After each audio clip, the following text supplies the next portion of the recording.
Welcome back, and thank you for tuning in to HK Cheating Stories. We appreciate each and every one of you joining us. Where in the world are you watching from? Let us know in the comments. Now, let's get the story started. My name is Alex. I'm 36 years old, and I thought I had finally broken free from the cycle of pain I grew up with. I married the woman of my dreams, built a quiet life in the suburbs, and believed, foolishly, that love was enough. But what started as a fairy tale unraveled into betrayal, madness, and something far darker than I ever imagined. I didn't just catch my wife cheating.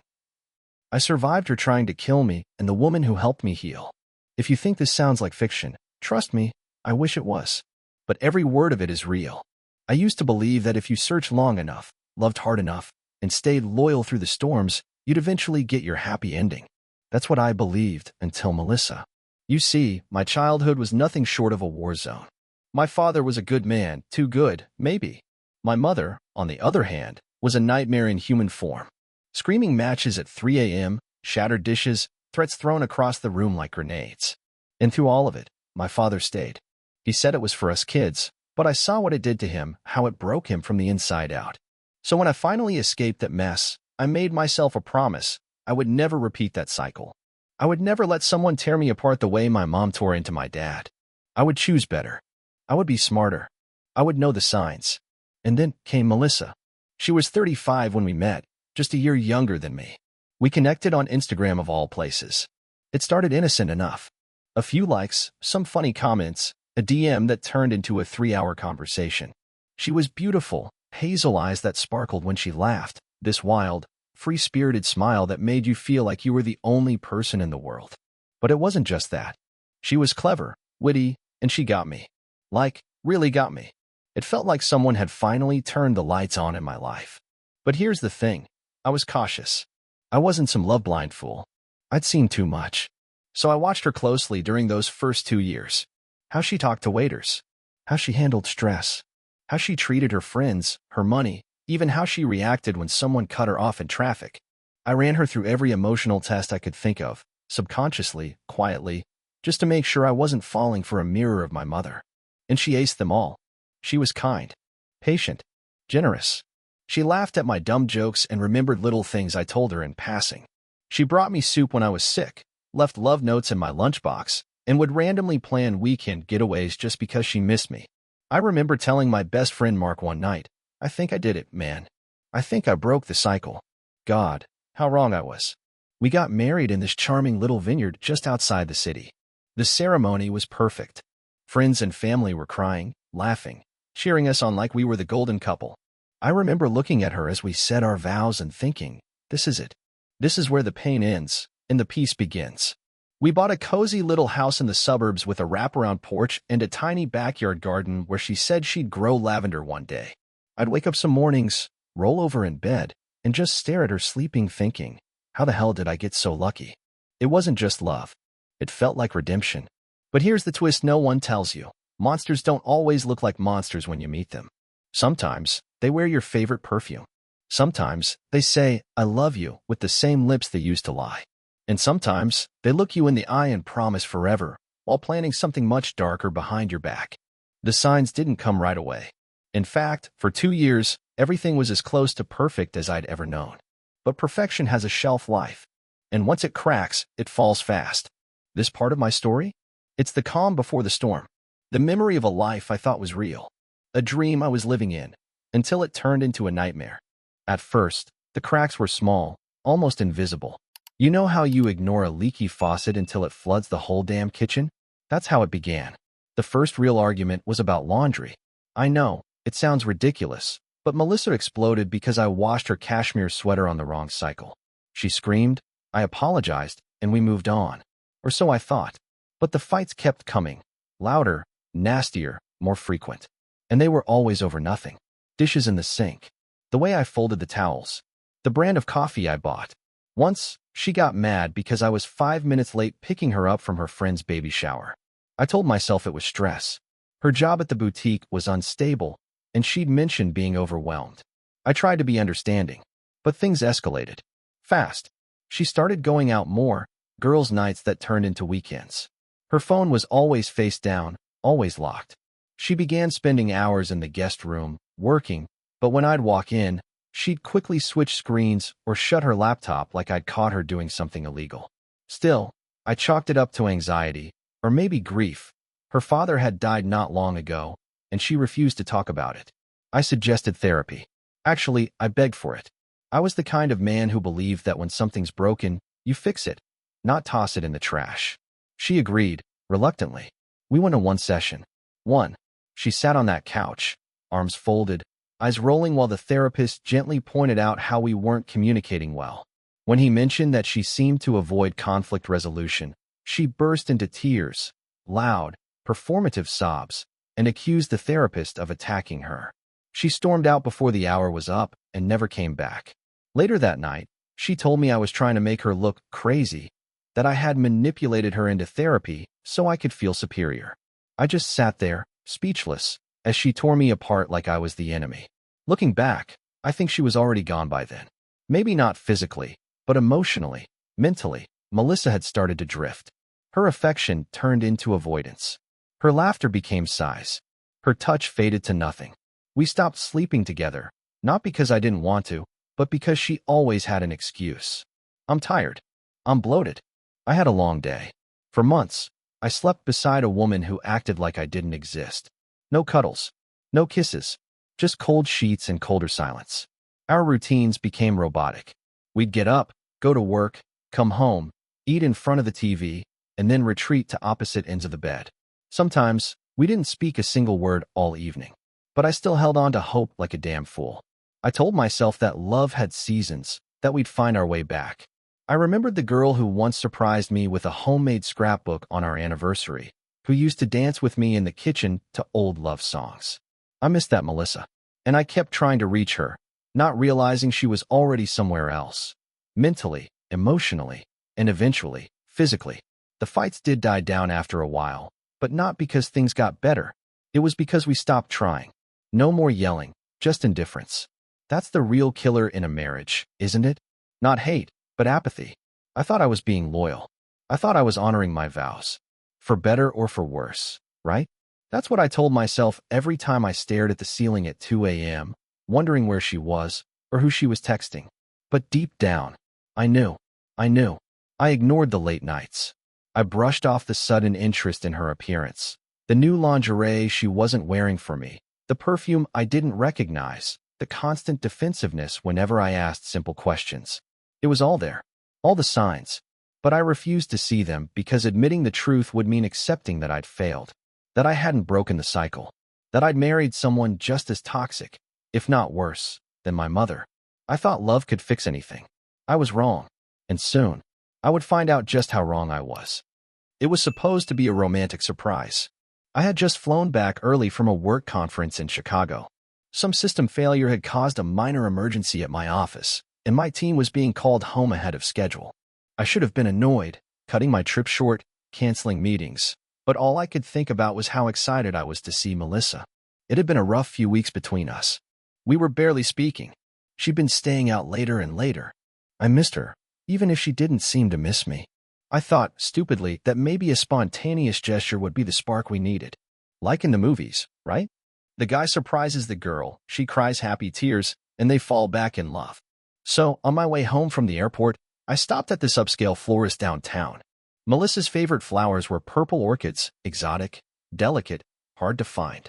I paid nearly $80 for a bouquet that was probably flown in from another continent. Picked up a bottle of her favorite champagne and even grabbed some of those overpriced, dark chocolate truffles she loved. As my Uber pulled into our driveway, I remember feeling hopeful, nervous, even, like I was about to propose all over again. Her car was there, parked neatly in her usual spot. It was Thursday, and she usually worked from home. I figured she was upstairs working, maybe on a conference call or watching her favorite comfort shows. But the second I stepped through the door, something felt off. There was music playing upstairs. Not unusual in itself, but it was her playlist, the one she only blasted when she was in a really good mood. That might have been sweet, if not for the 2 half-drunk wine glasses in the kitchen sink. My stomach twisted. Still, I told myself, maybe she had a friend over. Maybe her sister stopped by. Maybe. Anything but what it actually was. Flowers in one hand, champagne in the other, I walked up the stairs. My heart pounded louder with every step. I could hear voices, laughter, music, the kind of soft moans that made my skin go cold. My brain refused to accept what my ears were hearing. I kept walking, like a fool in a horror movie who doesn't know they're about to die. And then, I opened the bedroom door. I don't think I'll ever forget that moment. I don't think I'll ever recover from it. There she was, Melissa, in our bed, tangled in the sheets, skin against skin with a man I had never seen before. My Melissa. The woman I had married. The woman I had loved. The woman I had defended when friends whispered that something seemed off. The same bed where we had made promises. Where we had dreamed of having children. She didn't see me right away. But he did. He looked at me like I was the intruder. Scrambled off the bed like a roach when the lights come on. Melissa pulled the sheets up, but not out of shame, more out of annoyance, like I'd interrupted her afternoon nap. And then she had the audacity, the gall, to look me in the eye and say, "Why are you even back?" Not, "I'm sorry." Not, "This isn't what it looks like." Just irritation. The flowers dropped from my hand. The champagne bottle rolled across the floor, unnoticed. Everything inside me shattered at once. The guy mumbled something, probably a fake apology, and tried to rush past me, not even making eye contact. I blocked his way, instincts kicking in. My hand shot out, grabbed him by the collar, slammed him into the wall. I wanted to hurt him. I wanted him to feel an ounce of what I was feeling. But I didn't. I let him go. He wasn't the one who betrayed me. She was. Melissa sat there, calmly adjusting her bra, like she hadn't just detonated a bomb in the middle of our lives.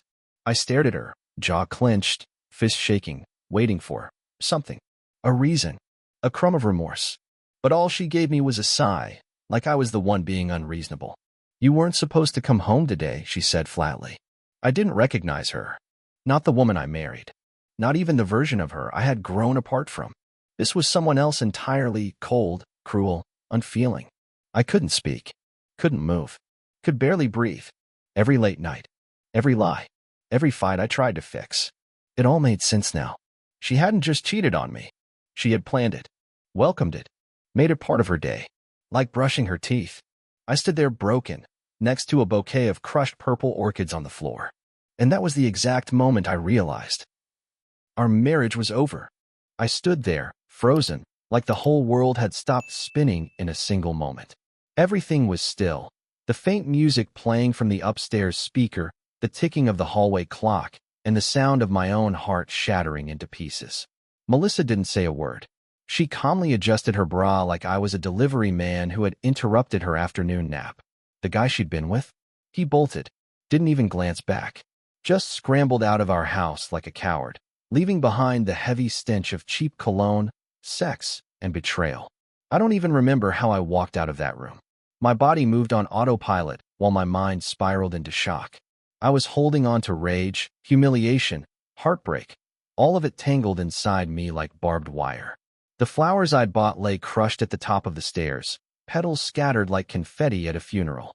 The funeral of my marriage. I drove aimlessly. I didn't know where I was going. I just knew I had to get away from that house, from her.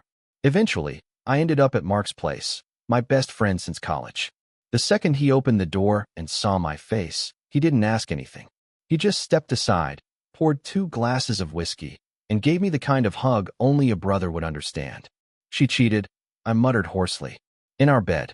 With some guy I don't even know." Mark clenched his jaw, handed me the glass, and nodded. He wasn't shocked, just angry. Quietly angry. The kind of rage that simmers beneath the surface, steady and sharp. We sat there in silence for a while. Then he looked me dead in the eye and said, "You need a lawyer. Right now." I had never thought I'd be in this situation, sitting in a friend's living room, still dressed in my work clothes, searching for divorce attorneys on my phone while the smell of crushed orchids still clung to my jacket. But that's where I was. And that was only the beginning. Because while I was trying to process what had just happened, barely able to breathe, Melissa started texting me. Not to apologize. Not to explain. But to attack. Her first message? "You just ruined everything." Then came the flood. One message after another. Each one nastier, crueler than the last. She described in graphic detail how her affair partner was better than me in every way. Physically, emotionally, even sexually. She told me I had never satisfied her. That she had been faking it for years. That I was boring, predictable, weak. It was like reading a performance review from hell. Like I was a failed product she'd just returned to the manufacturer. And I sat there, reading, dying a little with every word. But thank God for Mark. While I was spiraling, he was thinking clearly. Screenshot everything, he barked. Every message, every disgusting word. This is evidence. You're sitting on gold. So I did. My hands trembling, I took screenshots of it all. Melissa, in her fit of cruelty, had just written herself out of any chance at sympathy in court. She was giving me the very ammunition I needed to protect myself from the financial bloodbath she was probably planning. An hour later, I watched as the messages started disappearing one by one. Deleted. Erased. Like she realized what she had done. Like she understood she had just confessed to everything. But it was too late. I had it all saved.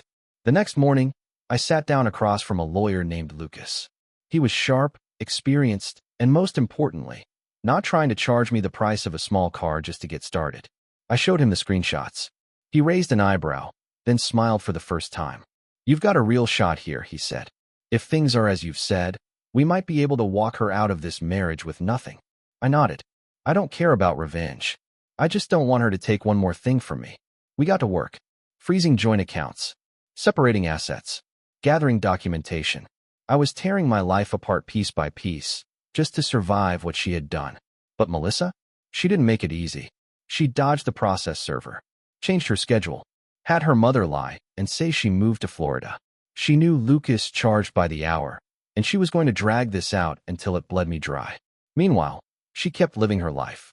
Still dating that guy, posting smiling selfies, acting like she'd never been married, like I'd never existed. Me? I was just trying to keep my head above water. Go to work. Eat. Sleep, barely. Try not to lose my mind. But I promised myself something that day in Mark's living room, with a whiskey glass in my hand and 1,000 wounds in my chest. She was not going to take a single cent from me. Not after what she did. Not after what I saw. Not after she burned down our life with her bare hands and then laughed at the ashes.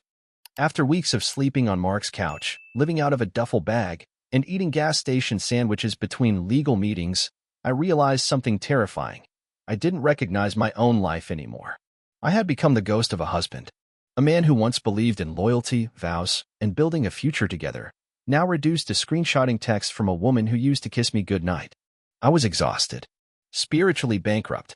I could feel the bitterness creeping in, like rust eating away at everything I used to be. Lucas was fighting tooth and nail in court. Melissa was pulling every dirty trick in the book, losing documents, conveniently forgetting passwords, missing appointments, suddenly remembering joint accounts that didn't exist. She wanted everything. Half my 401k, a chunk of the house I paid for, and even alimony. Alimony. From me. After I caught her having sex with another man in our bed. The audacity was so staggering it stopped being sad and started becoming laughable. But no matter how much she delayed or played the victim, I wasn't giving up. Every day I stayed quiet. Every time I didn't retaliate. Every signature, every meeting, every damn screenshot. I was building a wall between her and my future. But in between all the war and paperwork, I had nothing left in my life. Work, legal stress, and a constant hum of betrayal. I was numb. So, like any broken man trying to outrun his pain, I turned to dating apps. Tinder, Bumble, Hinge, the unholy trinity. At first, I told myself I was just browsing. But soon enough, I was on dates, awkward, empty dates with women who smelled nice, smiled politely, and didn't know that my soul was still smoldering from the fire Melissa lit and walked away from. I had one-night stands that left me feeling emptier than before. I tried to fake laughter over wine and force chemistry where there was none. I told myself I was moving on. But the truth? I was just running. Running from the silence in Mark's guest room. Running from the scent of orchids that still haunted my nose. Running from the sound of Melissa's voice whispering, "I love you," and the realization that it had all been a lie. I knew it wasn't me. I wasn't the hookup type. I wasn't built for temporary. I craved depth, connection, realness. But in those moments, bleary-eyed and bitter, I'd forgotten that about myself. And then, I walked into a bookstore. It was a Saturday. I was supposed to be reviewing documents for Lucas, but I couldn't stand staring at any more spreadsheets or property inventory lists. I needed a break from the madness. So I found myself outside this quiet, little bookstore downtown. One of those charming, Old-school places with creaky wooden floors and dust dancing in beams of light. The air smelled like paper, ink, and forgotten peace. I wandered over to the sci-fi section. I used to love reading before Melissa sucked the joy out of everything. I was standing there, completely overwhelmed by titles I didn't recognize, when I heard a soft laugh next to me. First time in the sci-fi aisle, a voice asked. I turned and saw her, Rachel. She had a massive hardcover in her hands and a warm smile on her face. There was something easy about her, like sunlight through a window you didn't know was open. Not forced. Not flirty. Just genuine. I'm out of practice, I admitted. Used to be obsessed with Asimov and old space operas. But now, it's all trilogies with names I can't pronounce. She laughed again, low and kind. Well, I'm happy to be your tour guide. We sat in 2 old armchairs tucked in a corner and talked books for 2 hours. No small talk. No fake laughs. Just real conversation. Her eyes lit up when she talked about her favorite authors. She had this cute habit of tucking her hair behind her ear when she got excited. For the first time in months, I forgot about Melissa. Forgot about lawyers. Forgot about how broken I felt. For 2 hours, I was just a guy talking to a beautiful, book-loving stranger who didn't see me as damaged goods. When I asked for her number, my hands were actually shaking, like a high schooler. It felt ridiculous, but also right. That night, our texts were nothing like the ones I'd forced out of myself on dating apps. There was no need to impress, no pressure.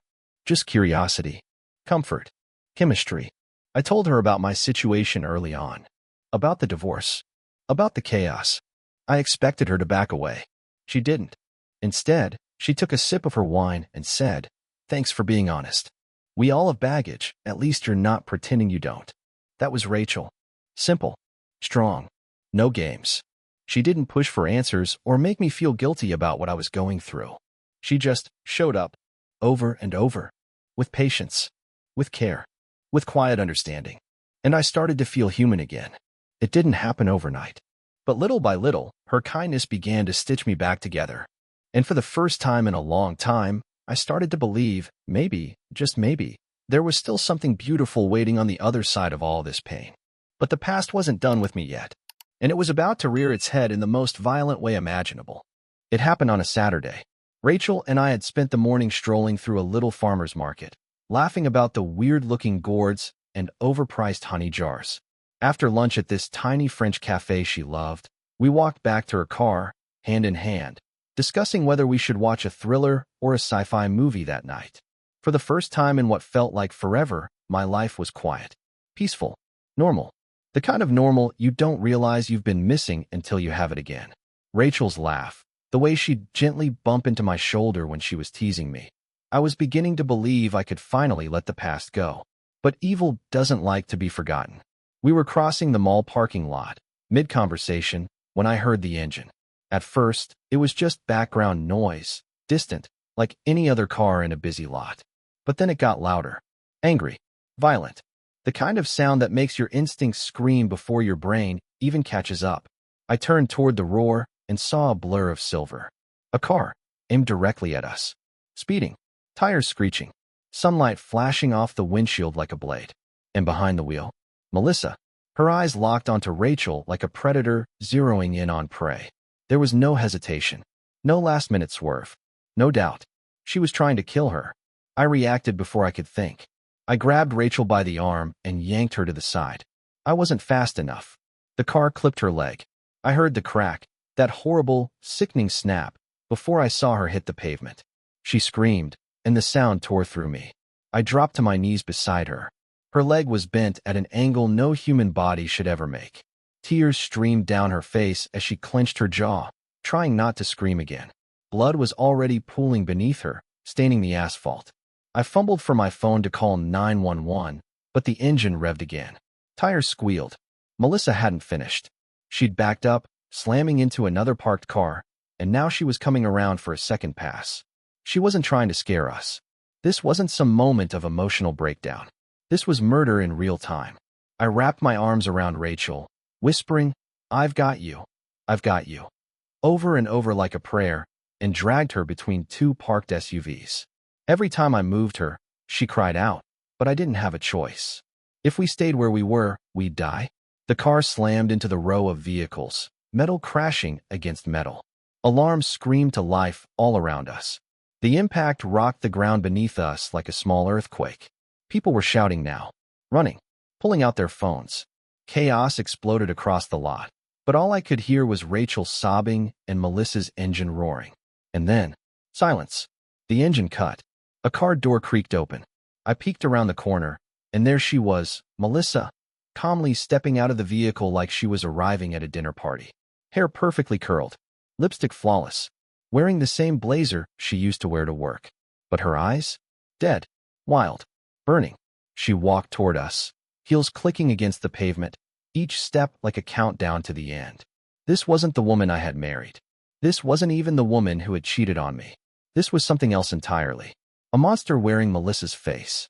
I positioned myself in front of Rachel, heart racing, unsure if Melissa had a weapon, unsure if she'd lunge at us again. But before she could reach us, a stranger, some guy who looked like a linebacker, tackled her from behind. He held her down while she thrashed, spitting and screaming. Police sirens wailed in the distance. When the ambulance arrived, Rachel was barely conscious.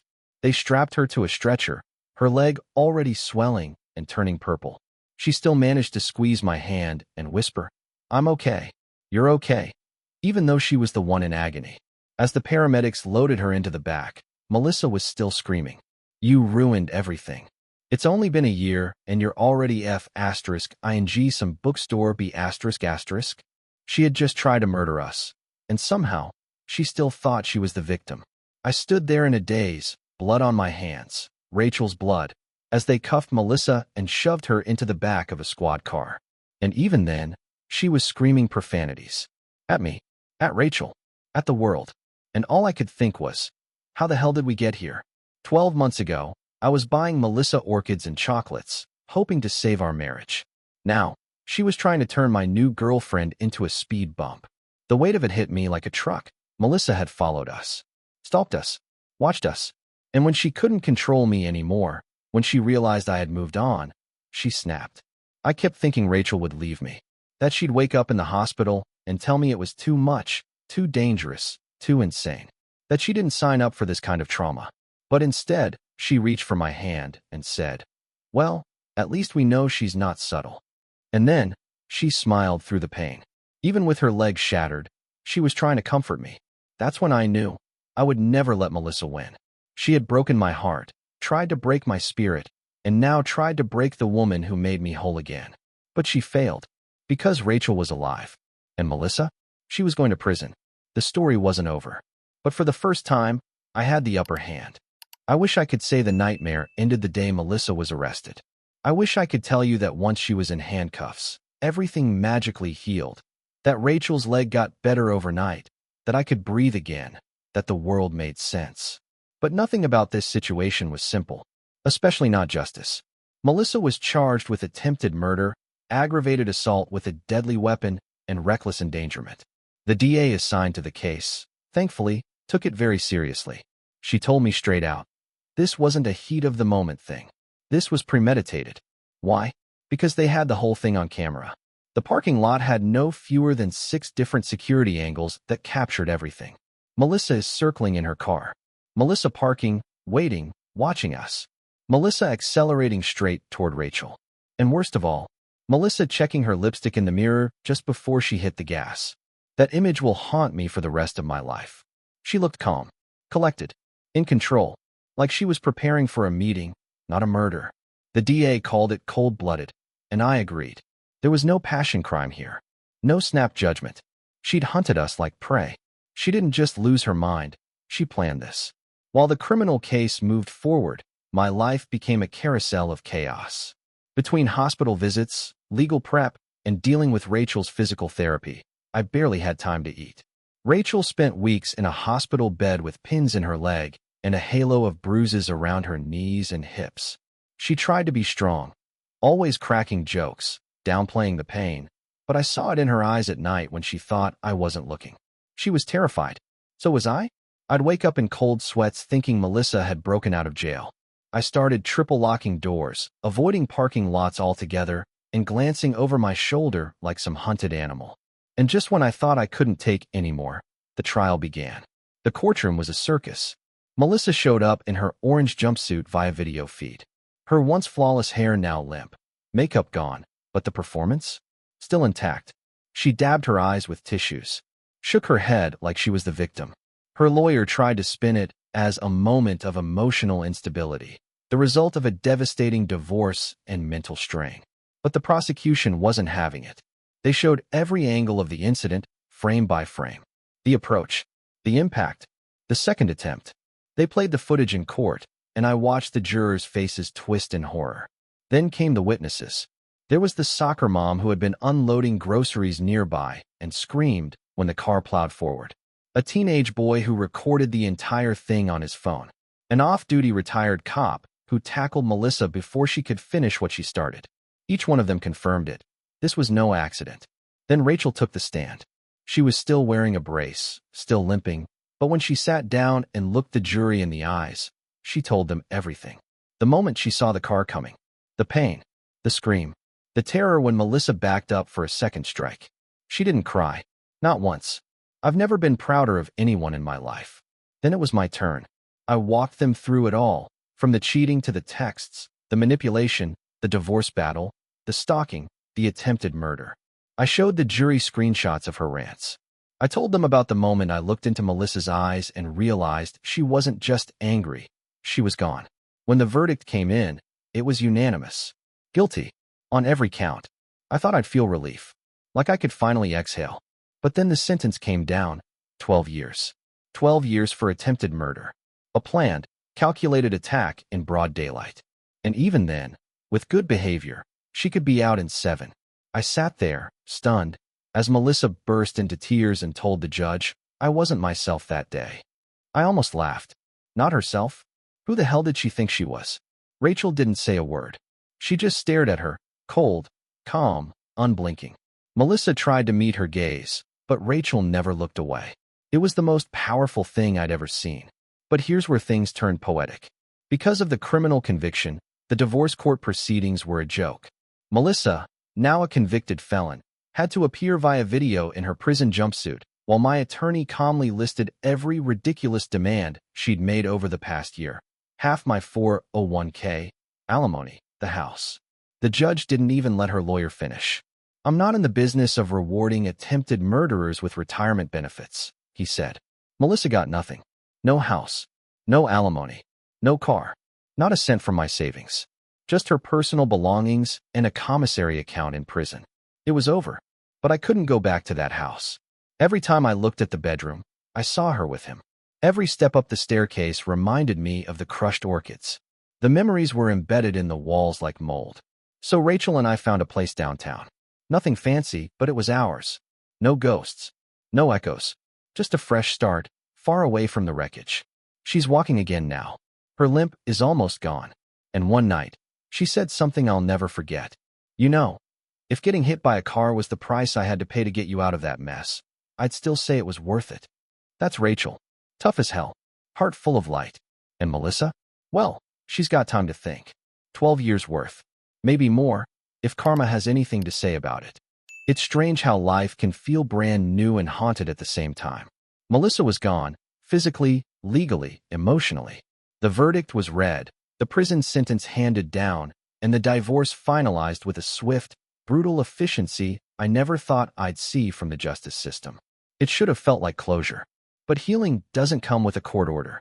Even after everything, there were days when I still jolted awake in the middle of the night, heart pounding, convinced I heard her car outside. I double-checked locks. I flinched when I saw a silver sedan. Sometimes, I'd open the fridge and see a bottle of her old almond creamer still tucked in the back, and it would hit me like a punch to the chest. Trauma doesn't whisper. It lingers. Rachel and I moved into a new apartment, closer to the city, smaller, but full of light. No memories lived in the walls there. No shadows. Just the sound of our laughter, clinking glasses, the pages of books turning slowly in the quiet. It became our refuge. Our restart button. The best part? The bedroom. No ghosts. Just Rachel and me. And peace. For the first time in years, I could actually breathe in a space without wondering when the next argument, the next betrayal, the next explosion would happen. I wasn't walking on eggshells. I wasn't second-guessing every kind word. afraid it was a setup for another letdown. Rachel made it easy to love again. She never pushed, never demanded, never tried to fix me. She just showed up, patiently, steadily, with that quiet strength of hers. She never made me feel broken, even on the days I clearly was. She left sticky notes in the books she lent me. Little messages like, "You're my favorite plot twist," or "Page 147 made me think of you." She'd send me memes during long work meetings and wait outside my office with coffee and a smirk. She wasn't a grand gesture kind of woman. She was real. And after everything I'd been through, that was the most romantic thing in the world. We went back to the bookstore where we first met. It had become a kind of sacred ground for us. We browsed the same sci-fi aisle, sat in the same creaky chairs. Only this time, we weren't strangers. We were something solid. One evening, sitting on the couch with her legs in my lap, I found myself staring at her while she read. She caught me, smiled, and asked, "What?" And I said it. Without planning. Without fanfare. "I want to marry you." She didn't cry. She didn't gasp. She just grinned and said, "Took you long enough. We're planning a spring wedding. Small, quiet. Just family and the few friends who stood by us through everything. Mark will be my best man, of course. He earned that 100 times over. But here's the thing. Even with a new life ahead of us, Melissa's shadow still tries to creep in. She writes letters from prison. Most of them never make it past my lawyer, but a few slipped through early on. The first one, she apologized, claimed she'd found God, that she was healing, that she hoped one day I could forgive her. The next one, full of bitterness, blamed Rachel, claimed I abandoned her, said I was the reason her life fell apart. Same pen, two different personas. Classic Melissa. We filed a restraining order, and Rachel's father, who happens to be a retired Marine and certified firearms instructor, taught both of us how to shoot. We now have concealed carry permits. Not because we expect trouble, but because we're done being vulnerable, done being victims. I still go to therapy. I still have bad days. I still flinch at silver sedans, and sometimes wake up sweating after dreaming of headlights bearing down on us. But I'm not who I used to be. I'm not the man who begged for Melissa's love. I'm not the husband who looked the other way while his wife crumbled their marriage. I'm not the broken soul sitting on Mark's couch wondering how it all went so wrong. I'm a survivor. And I'm in love with someone who knows what I've been through and chooses me anyway. Rachel jokes that she got hit by a car and still came out of it better off. Dark humor, sure. But she's right. Because that moment, the worst one in my life, didn't destroy us. It revealed us. It revealed the kind of woman she is. The kind of man I'm capable of becoming. The kind of future we deserve. Melissa may get out someday. She might try to slither her way back into our story. But we're ready now. We know what to look for. We know what love isn't. And we'll never let the past drive the car again. So if you're reading this and you're in the middle of your own storm, if you're staring at broken vows and wondering if there's anything left of yourself to rebuild, let me tell you, there is. You're still in there. Beneath the wreckage, beneath the betrayal, beneath the fear, you're still you. And one day, if you fight for yourself the way I had to, you'll find peace again too. Hell, maybe even in a bookstore. Looking back on everything, I see now that life rarely shatters all at once. It cracks in silence, slowly, subtly, until one day you're standing in the rubble wondering how you didn't hear it breaking. If there's one thing I've learned, it's this. Listen to the quiet signs. When someone stops looking at you with kindness, when your peace starts shrinking day by day, don't ignore it. Love isn't supposed to feel like walking on glass. To anyone out there, especially those in the later chapters of life, let me say this clearly. You're never too old to start over. You're never too far gone to choose peace over chaos, respect over routine, truth over illusion. We spend so many years trying to hold things together, for the kids, for appearances, for promises we made decades ago. But if those promises become cages, it's okay to walk away. What matters in the end isn't how long you stayed. It's whether you stayed true to yourself. Protect your peace. Pay attention to how people treat you when they think you'll stay no matter what. And if you ever have to choose between growing old with someone or growing in peace, choose peace. Every time.